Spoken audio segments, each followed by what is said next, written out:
This is a special report from About Space Today. I'm David Denault. NASA has just announced plans that in mid-March they will roll out the SLS, the Space Launch System, for a launch pad readiness test, then return it to the VAB for further evaluation.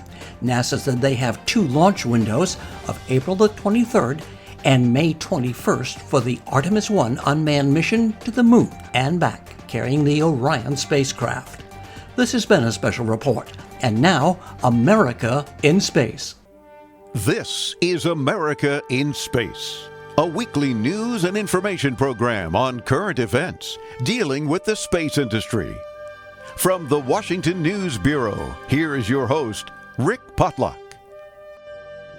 So the ultimate freaky wake-up is in space. It's just kind of eerie kind of lighting, and people are floating around. And I'm like, my God, what has happened? And they're, oh yeah, that's right, I'm in space. I'm Mike Massimino, and this is how sleep is different in space.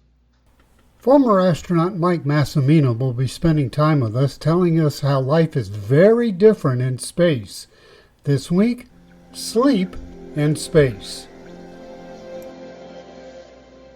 I was an astronaut, a NASA astronaut for 18 years. I flew in space 2 times, 2 missions on the space shuttle.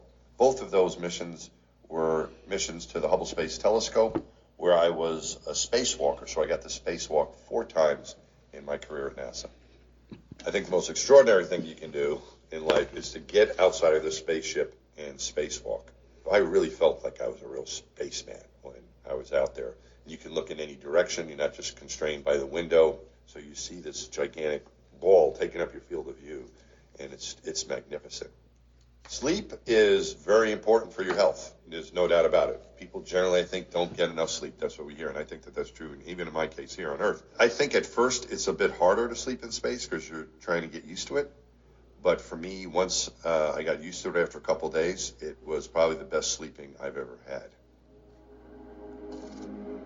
On Earth, in your bedroom, you most likely sleep in a bed with a pillow behind your head and warm covers on. And maybe the room's a little cooler. Usually it's a good idea for it to be dark. Maybe a glass of water by the bed in case you get thirsty. Access to the restroom. As you get older, that's more and more important. That's a whole other issue. You have it set up so you're comfy and you can get a good night's rest. In space, it's different.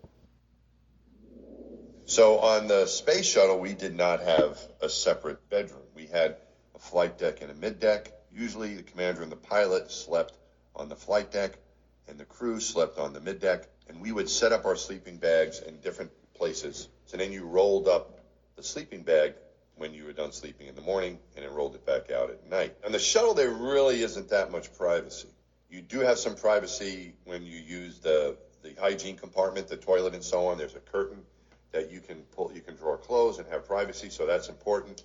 Everything else you do is kind of out there with your friends, so when you're sleeping or when you're making a meal or whatever it is, you'll probably have someone else close by. On space station, it's a bit different. Being in space for only 2 weeks is kind of like a camping trip. Everyone's kind of in the same room, not a problem, kind of fun. But if you're going to be up there for 6 months, like my friends up on the space station, you want a little more privacy than that. So they actually have a sleep station, a bedroom, which is kind of like a closet. It's not really like a room. It's more like a closet.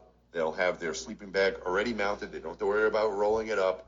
They can put some of their clothing in there. They can put a computer in there, their music, pictures of their family, and you're in there and you've got your privacy to sleep comfortably. So that's like your own little bedroom in space on the space station.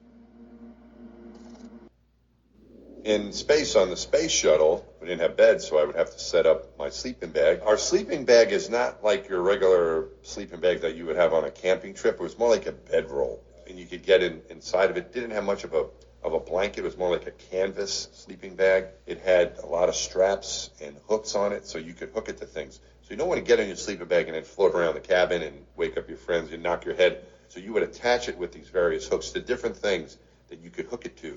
So I set up my sleeping bag on the ceiling so I could sleep up there like I was a bat. I thought that was kind of cool. And other people slept different, but it was like a big slumber party. And I would use those hooks to set it up, and then I would open up the 2 pieces of canvas sort of and get inside of it. It's pretty comfortable.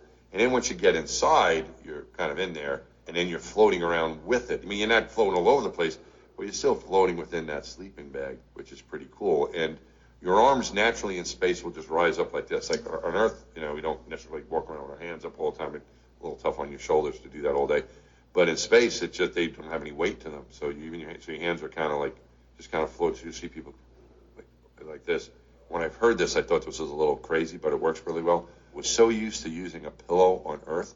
The pillow is attached to the sleeping bag. It's kind of integrated, right, with Velcro, so you can take it off if you need to. And then there's a band, more or less, attached to it that you wrap around your head.